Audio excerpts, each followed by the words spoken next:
I'll tell you something right now. Tennessee is about to completely rewrite everything you thought you knew about the American South. By the time we reach the final fact, you'll understand why this state has shaped more of America than almost any other. Number 35. The state has three official grand divisions. Tennessee is officially divided into three distinct regions: East, Middle, and West Tennessee. And this division is so important, it's written into the state constitution. The three divisions are represented by the three stars on the state flag. Each region has completely different geography, culture, and even political leanings. East Tennessee is mountainous, was pro-Union during the Civil War, and culturally Appalachian. Middle Tennessee is rolling hills and farmland, centered around Nashville. West Tennessee is flat delta farmland more similar to Mississippi than to the eastern part of the state. The divisions are so distinct that people identify as East, Middle, or West Tennesseans first, and Tennesseans second. Drive across the state and you'll cross three different worlds that happen to share a government. Number 34. The Lost Sea is America's largest underground lake. The Lost Sea in Sweetwater is the largest underground lake in the United States and the second largest in the world. The lake sits inside Craighead Caverns and its full extent is still unknown. Divers have explored over 13 acres of water, but the lake continues into unexplored passages. The cave and lake were used by Cherokee Indians, served as a Confederate gunpowder mining operation, and even housed a dance floor in the 1940s. Today, you can take a glass-bottom boat ride on the crystal-clear water, surrounded by limestone formations and total darkness beyond your lights. The geology here is classic Tennessee karst. Acidic groundwater dissolved massive chambers in the limestone over millions of years, and the lake formed when the water table intersected those chambers. Standing on the shore of the Lost Sea, you're beside a body of water that extends into darkness farther than anyone has ever mapped. Number 33. Bristol is the birthplace of country music. In 1927, talent scout Ralph Peer set up recording equipment in Bristol, Tennessee, and held auditions that would change American music forever. Over 2 weeks, he recorded the Carter Family and Jimmie Rodgers, among others, in what became known as the Bristol Sessions. These recordings introduced country music to a national audience and established the genre's commercial viability. Bristol straddles the Tennessee-Virginia border. The state line literally runs down the middle of State Street, and the city claims to be the birthplace of country music. The geography of Bristol, isolated in the Appalachian Mountains, preserved musical traditions brought by Scottish and Irish settlers that evolved into country music. A museum now marks the spot where American country music was born, in a hat warehouse on the Tennessee-Virginia border. Number 32. The New Madrid seismic zone threatens Memphis. The New Madrid seismic zone, centered in the Mississippi River Valley near the Tennessee-Missouri-Arkansas border, is one of the most dangerous earthquake zones in the United States. Between December 1811 and February 1812, this zone produced some of the most powerful earthquakes in North American history, estimated at magnitude 7.0 or higher. The quakes were so violent they rang church bells in Boston, temporarily reversed the flow of the Mississippi River, and created Reelfoot Lake in northwestern Tennessee when the ground dropped and filled with water. Memphis sits directly on this fault system, and geologists warn that another major earthquake is inevitable. The geology here, thick layers of soft sediment deposited by the Mississippi River, would amplify earthquake shaking, potentially causing catastrophic damage. Standing in Memphis, you're on ground that could violently shake at any moment, sitting atop one of America's most dangerous geological time bombs. Number 31. Graceland is the second most visited house in America. Graceland, Elvis Presley's mansion in Memphis, is the second most visited house in the United States after the White House. Over 600,000 people tour the mansion annually, walking through the rooms where Elvis lived, seeing his gold records, his jumpsuits, and his collection of cars and planes. Elvis bought Graceland in 1957 for $100,000, and it remained his home until his death in 1977. The mansion isn't particularly large by celebrity standards, only about 17,000 square feet, but it's preserved exactly as Elvis left it, down to the shag carpet and mirrored ceilings. The Jungle Room, the racquetball building converted into a museum, and Elvis's grave in the meditation garden are all part of the pilgrimage. Graceland represents Memphis's identity as the home of rock and roll, soul, and blues, all the music that Elvis synthesized into his unique sound. Number 30. Lookout Mountain has a view of 7 states.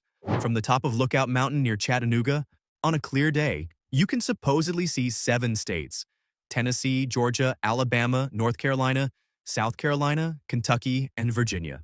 Whether you can actually see all 7 is debatable and depends on atmospheric conditions, but the view is spectacular regardless.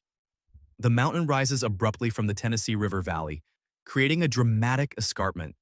Rock City Gardens on the mountain features massive rock formations, gardens built around boulders, and the swing-along bridge suspended 180 feet above the ground. The geography of Lookout Mountain, a flat-topped plateau with sheer cliffs, made it a strategic position during the Civil War's battle above the clouds. Standing on Point Park looking down at Chattanooga and the River Valley, you're at one of the most scenic overlooks in the Southeast. Number 29. The Grand Ole Opry is the longest-running radio show. The Grand Ole Opry in Nashville has broadcast live country music every week since 1925, making it the longest-running radio broadcast in American history. What started as a one-hour radio show called the WSM Barn Dance became an institution that defined country music. The Opry made stars of Hank Williams, Patsy Cline, Johnny Cash, Dolly Parton, and countless others. The show has moved locations several times but has always remained in Nashville. Today, it broadcasts from a custom-built theater with a capacity of 4,400, and getting invited to join the Opry as a member is still the highest honor in country music. The Grand Ole Opry represents Nashville's identity as Music City, and it's been broadcasting continuously for nearly 100 years, through the Depression, World War II, and every cultural change since. Before continuing, be sure to subscribe and leave a like to keep discovering strange and incredible facts about every U.S. state. Number 28.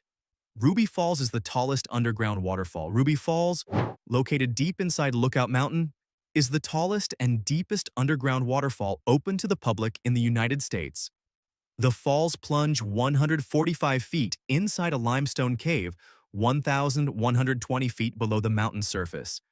Discovered in 1928 by Leo Lambert while drilling an elevator shaft, the falls were named after his wife, Ruby. The cave tour takes you through narrow passages decorated with stalactites and stalagmites before reaching the thundering waterfall in a massive chamber. Colored lights illuminate the falls, creating a spectacular show. The geology that created Ruby Falls is complex. Water from the surface percolates through the limestone, collects in underground streams, and plunges over a ledge where softer rock has eroded away. Standing in that chamber, listening to the falls echo off the walls, you're in one of the most dramatic underground spaces in America. Number 27. Tennessee whiskey must be charcoal filtered. Tennessee whiskey is legally distinct from bourbon because of one extra step: the Lincoln County process, where the whiskey is filtered through sugar maple charcoal before aging. This charcoal filtering, called mellowing, removes impurities and gives Tennessee whiskey its smooth character. Jack Daniel's in Lynchburg and George Dickel in Cascade Hollow are the most famous examples. Jack Daniel's is the best-selling whiskey in the world, and it's made in a dry county. You can't legally buy a bottle of Jack in Lynchburg where it's made. The geography of Middle Tennessee, with abundant corn, pure spring water filtered through limestone, and sugar maple forests for charcoal, created perfect conditions for whiskey production. Tennessee whiskey is bourbon's smoother cousin, and the charcoal filtering is what makes it distinctly Tennessean. Number 26. The Parthenon in Nashville is full-scale. Nashville's Parthenon is a full-scale replica of the ancient Parthenon in Athens, Greece, and it's the only full-size reconstruction of the original building anywhere in the world. Built in 1897 for Tennessee's Centennial Exposition, it was originally meant to be temporary but was so popular, it was rebuilt in permanent materials in the 1920s. Inside stands a 42-foot-tall statue of Athena covered in gold leaf, the tallest indoor statue in the Western world. The Parthenon sits in Centennial Park and serves as Nashville's art museum. Why does Nashville have a full-scale Greek temple? Because the city styled itself as the Athens of the South in the 19th century due to its educational institutions. The Parthenon represents Nashville's aspirations to be a center of learning and culture. a classical temple transplanted to Tennessee. Number 25. Reelfoot Lake was created by an earthquake. Reelfoot Lake in northwestern Tennessee was created in the winter of 1811 to 1812, when the New Madrid earthquakes caused the ground to drop and the Mississippi River to flow backward, flooding the depression. The lake is shallow, averaging 5.5 feet deep, and covers about 15,000 acres. It's filled with bald cypress trees standing in the water, creating a haunting swamp landscape. The lake is a paradise for birdwatchers, with eagles, herons, and waterfowl using it as a winter refuge. The geology of Reelfoot is unique. It's the only large natural lake in Tennessee, and it exists only because of a geological catastrophe. Fishing guides navigate boats through the cypress forest, and the lake has a primordial quality, like something from the age of dinosaurs. Standing on the shore, you're looking at a landscape that didn't exist before 1812, created in a matter of days by the most powerful earthquakes in American history. Number 24. The Trail of Tears passed through Tennessee. The forced removal of the Cherokee Nation from their ancestral lands in the southeast to Oklahoma in 1838 to 1839 followed several routes, and many passed through Tennessee. Over 16,000 Cherokee were forced to march westward, and approximately 4,000 died from disease, starvation, and exposure along the way. The northern route passed through Tennessee from the Smoky Mountains to Nashville and across the state. The geography of Tennessee, positioned directly between the Cherokee homeland and Indian Territory, made it an unavoidable corridor for this forced migration.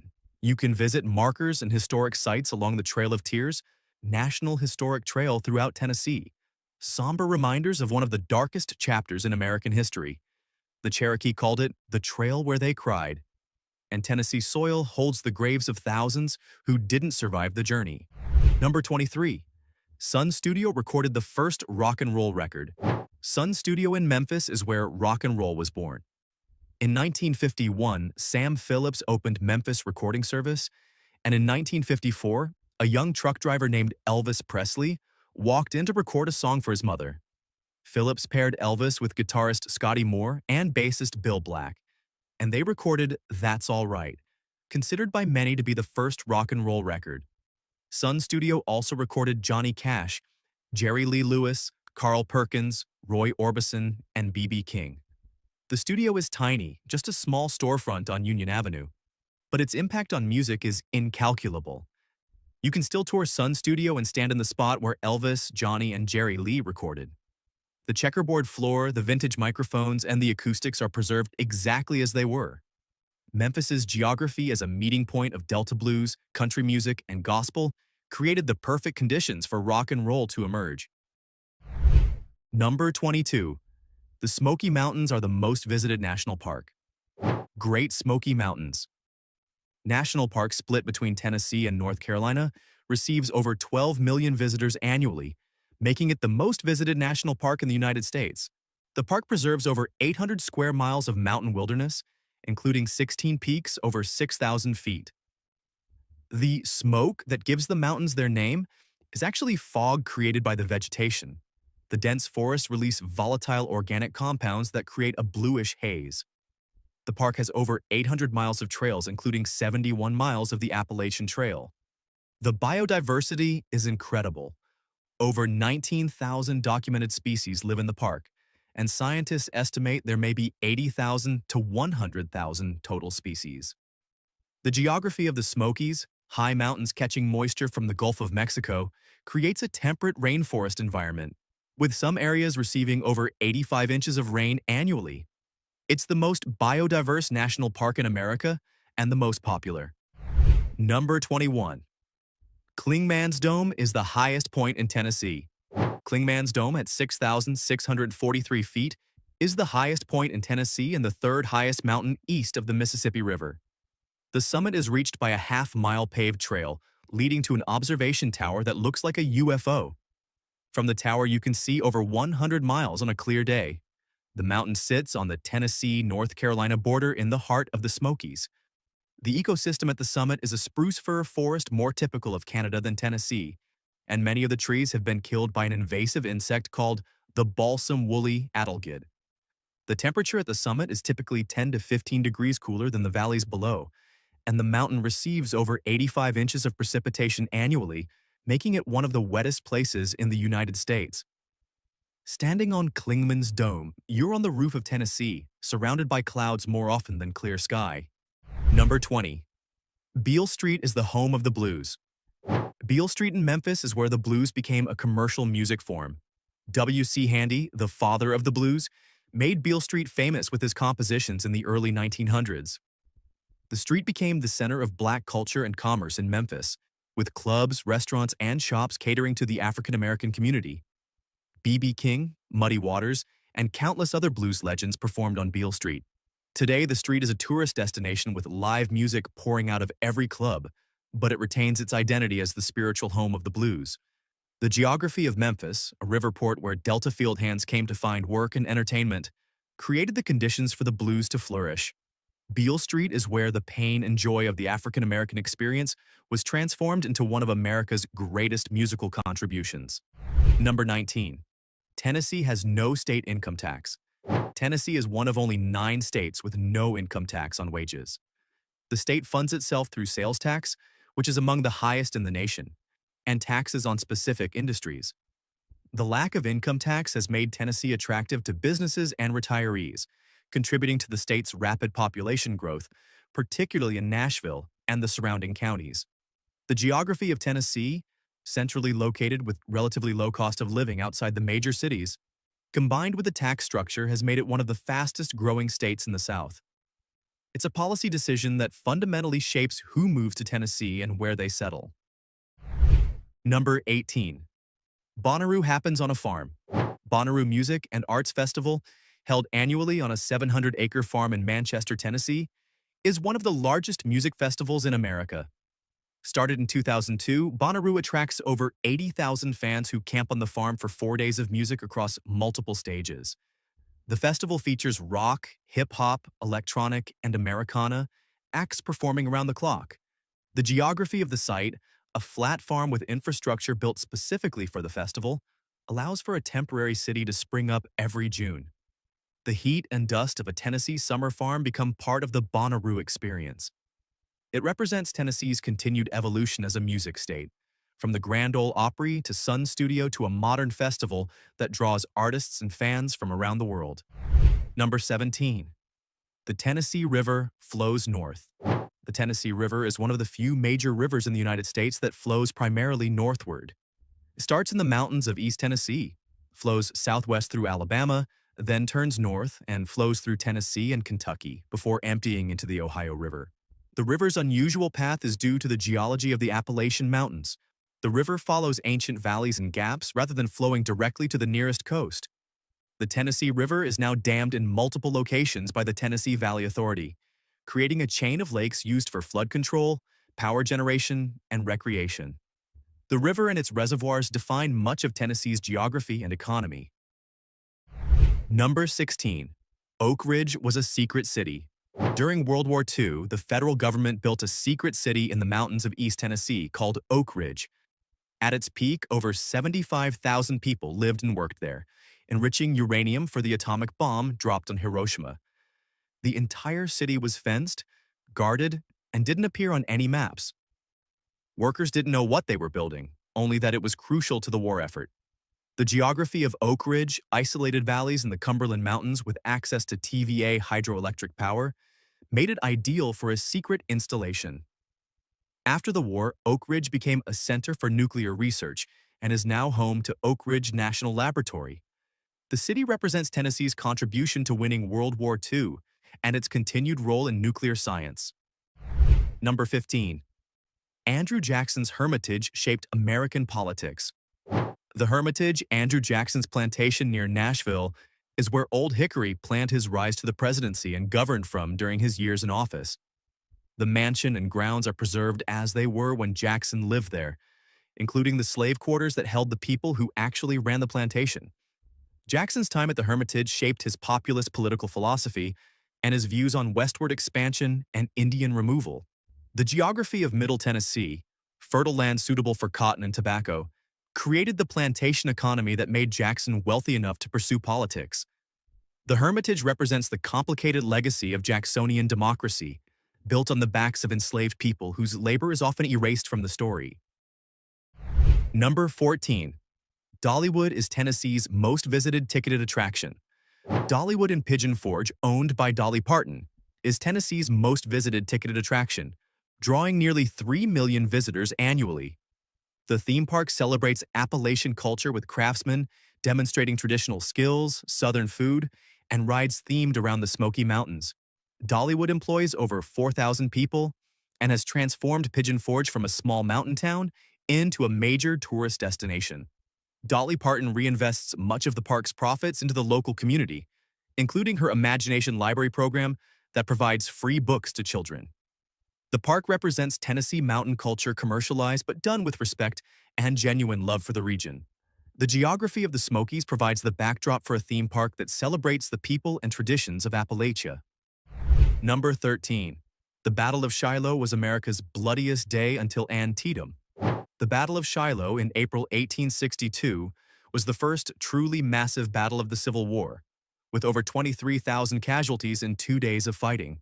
The battle was fought along the Tennessee River in the southwestern corner of the state, and the geography, thick forests, ravines, and a creek called Bloody Pond, where wounded soldiers crawled to drink and died, turned the landscape into a nightmare. The battle shattered any illusions that the war would be short, and it made Ulysses S. Grant's reputation as a general who refused to retreat. Today, Shiloh National Military Park preserves the battlefield, and you can walk the same ground where men fought and died in the woods beside the Tennessee River. The battle's location in Tennessee made the state a major battleground throughout the war. Number 12. Nashville Predators play in the South's Hockey City. Nashville's NHL team, the Predators, has created an unlikely hockey culture in the Deep South. Bridgestone Arena in downtown Nashville regularly sells out, and the atmosphere is more like a country concert than a traditional hockey game, with chants, songs, and a live band. The team's success has made Nashville one of the best hockey markets in the league, defying expectations about hockey in the South. The geography of Nashville, a rapidly growing city attracting transplants from across the country, created a population interested in hockey. It represents Tennessee's transformation from a purely Southern state to a more cosmopolitan place that embraces traditions from across America. Number 11. The Tennessee Aquarium transformed Chattanooga. The Tennessee Aquarium, which opened in 1992, transformed downtown Chattanooga from a decaying industrial area into a revitalized tourist destination. The aquarium focuses on freshwater river ecosystems, particularly the Tennessee River, and was the largest freshwater aquarium in the world when it opened. Its success sparked a downtown renaissance that included parks, museums, and redevelopment along the Tennessee River. The aquarium's location on the river showcases the geography that defines Chattanooga, a city built where the Tennessee River cuts through the Appalachian Mountains. The transformation of Chattanooga shows how a single attraction can reshape an entire city's identity and economy. Number 10. The National Civil Rights Museum is built around the Lorraine Motel. The National Civil Rights Museum in Memphis is built around the Lorraine Motel, where Dr. Martin Luther King Jr. was assassinated on April 4, 1968. King was standing on the balcony outside room 306 when he was shot by James Earl Ray. The motel has been preserved, and the museum chronicles the American civil rights movement from slavery through the present day. Standing outside room 306, looking at the wreath that marks the spot where King was shot, is a powerful, sobering experience. The geography of Memphis, a major city in the South with a large African-American population and a history of segregation, made it a focal point of the civil rights struggle. The museum represents Tennessee's role in civil rights history, both the violence and the progress. Number 9.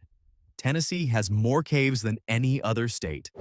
Tennessee has over 10,000 documented caves, more than any other state in the United States. The geology of Tennessee, vast areas of limestone bedrock riddled with underground rivers, creates perfect conditions for cave formation. The longest cave system is the Cumberland Caverns, with over 32 miles of mapped passages. The deepest pit is the Rumbling Falls Cave system, dropping over 1,000 feet underground. The caves range from massive tourist attractions like Ruby Falls to remote wilderness caves that require technical rope skills to explore.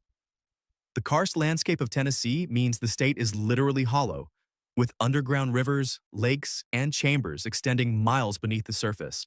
Tennessee is built on Swiss cheese geology, and water disappears into the ground through sinkholes and reappears miles away at springs. Number 8. Bristol Motor Speedway is the loudest stadium. Bristol Motor Speedway, with a capacity of 162,000, is one of the largest sports venues in America. The half-mile track is surrounded by steep concrete banking that rises 28 degrees, creating a coliseum effect where the sound of 40 NASCAR engines at full throttle is trapped and amplified. The noise reaches 140 decibels, louder than a jet engine at takeoff. The track's location in the mountains of East Tennessee creates a natural bowl that intensifies the sound. NASCAR drivers call Bristol the last great coliseum, and races here are considered some of the most exciting in the sport. The geography of the Tennessee-Virginia border area, with its racing heritage and mountain culture, made Bristol the perfect location for this thunderous temple to speed. Number 7. The Tennessee Walking Horse is the state horse. The Tennessee Walking Horse is a breed developed specifically in Middle Tennessee in the late 1800s for plantation owners who wanted a smooth riding horse for inspecting their property. The breed is known for its unique running walk gait, a smooth, gliding motion that's extremely comfortable for the rider. The celebration in Shelbyville is the breed's premier competition, though it's been controversial due to the illegal practice of soaring, injuring horses' legs to exaggerate their gait. The geography of Middle Tennessee, rolling hills, and large farms created the need for a horse that could cover long distances comfortably. The Tennessee Walking Horse represents both Tennessee's agricultural heritage and the ongoing tension between tradition and animal welfare. Number 6. Jack Daniel's is made in a dry county. Jack Daniel's Distillery in Lynchburg, Tennessee is the oldest registered distillery in the United States and produces the best-selling whiskey in the world. But here's the irony. Lynchburg is in Moore County, which is a dry county where the sale of alcohol is prohibited. You can tour the distillery, see where every bottle of Jack Daniel's in the world is made, and even buy commemorative bottles at the distillery gift shop. But you can't legally buy a bottle of Jack to drink in Lynchburg. The geography of Moore County, with Cave Spring, which provides the iron-free water that makes Jack Daniel's distinctive, made it the perfect location for whiskey production. The dry county status is a remnant of Tennessee's complicated relationship with alcohol, where the state that produces world-famous whiskey still has counties where you can't buy it. Number 5. Memphis barbecue is its own style. Memphis-style barbecue is distinct from other regional styles, focusing on pork ribs and pulled pork with a tomato-based sauce. But Memphis also pioneered dry rubs, coating meat with spices instead of sauce. Charlie Vergos's Rendezvous Downtown and Central BBQ are legendary, and the Memphis in May World Championship Barbecue Cooking Contest is one of the largest barbecue competitions in the world. The geography of Memphis, a river port where pigs were brought to market, made it a center of pork production. The barbecue culture represents Memphis's working-class roots and African-American culinary traditions. In Memphis, barbecue isn't just food, it's identity. And the city's claim to barbecue supremacy is defended with the same passion as its music heritage. Number 4. The Ryman Auditorium is the mother church of country music. The Ryman Auditorium in downtown Nashville was home to the Grand Ole Opry from 1943 to 1974 and is known as the mother church of country music. Built in 1892 as a church, the building's exceptional acoustics made it perfect for live performances. Hank Williams, Patsy Cline, Johnny Cash, and every other country legend performed on the Ryman stage. Today, it's one of the most sought-after performance venues in America, hosting concerts across all genres. The wooden pews, the balcony, and the stage where history was made are all preserved. Standing on the Ryman stage, you're in the exact spot where country music became a national phenomenon. The geography of Nashville, centrally located with railroad access to both north and south, helped make it the perfect headquarters for country music. Number 3. The Great Smoky Mountains are a temperate rainforest. The Great Smoky Mountains receive so much rainfall, up to 85 inches annually in some areas, that they're classified as a temperate rainforest, one of the few in North America. The geography of the Smokies, with mountains rising over 6,000 feet and catching moisture from the Gulf of Mexico, creates a climate wet enough to support a rainforest ecosystem. The incredible biodiversity, more tree species than in all of Europe, over 1,500 species of flowering plants, and wildlife ranging from salamanders to black bears, is a direct result of this rainfall. The synchronous fireflies that light up the forest in June, the 100 different species of trees, and the lush undergrowth all depend on the rain.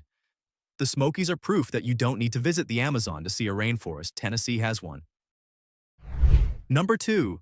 Tennessee's 3 capitals tell its history. Tennessee has had 3 different capital cities, and each represents a different phase of the state's development. Knoxville was the first capital from 1796 to 1812, representing East Tennessee and the early frontier period. Murfreesboro served briefly as capital from 1818 to 1826, representing Middle Tennessee's growing power. Nashville became the permanent capital in 1826 and represents Middle Tennessee's dominance in state politics. The fact that the capital moved westward shows how Tennessee's center of population and power shifted away from the mountains toward the Nashville Basin. The 3 capitals represent the 3 grand divisions of Tennessee and the ongoing tension between them. Geography determined where power resided, and Nashville won. Number 1. The Tennessee River created the modern South. The final and most defining fact is that the Tennessee River and the Tennessee Valley Authority fundamentally transformed not just Tennessee, but the entire South. Created in 1933 during the Depression, the TVA built dams along the Tennessee River and its tributaries, providing flood control, navigation, and hydroelectric power to one of the poorest regions in America. The geography of Tennessee, with a major river system dropping over 500 feet in elevation from the mountains to the Ohio River, provided enormous hydroelectric potential. TVA dams created lakes that transformed the Tennessee landscape, provided cheap electricity that attracted industry, and lifted millions out of poverty. The Tennessee River, which once flooded regularly and limited navigation, became a controlled chain of lakes, producing power for 7 states. TVA represents the largest regional development project in American history, and it was centered in Tennessee. The state's geography, its rivers, its rainfall, its elevation changes, made it possible to harness enough power to industrialize the South. Tennessee literally reshaped itself through its rivers, and in doing so, it provided the blueprint for regional development that was copied around the world. Now that you know these 35 facts about Tennessee, tell us which ones surprised you the most. Drop it in the comments, and let's see how many of us picked the same one. And if you've got your own Tennessee fact to share, we'd love to hear it. Your comments help us make every video better. And don't forget to subscribe and give it a like so we can keep exploring the hidden stories of every state together. See you in the next one.